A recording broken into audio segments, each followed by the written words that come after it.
Deband model 49 DT001. So ang problema nito ay flickering. Flicker. Galitan natin ng backlight pero pagkakabit ng backlight ng flicker. So ito, ginawa natin ng paraan.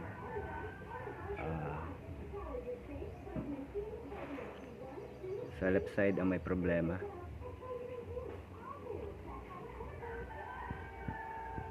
So ito kanyang board, main board, built-in T-con, dalawang flex. So okay na, no? Dito lang sa ulo. Yan, hindi ko na siya pinabalik yan. Kaya maganda rin yung may knowledge para tipid ka sa tipid ka sa gastos. Tapos kukunin niya yung makina ko dito linggo, babalik niya rin isang linggo. Sabi ko, paano yung ano ko, yung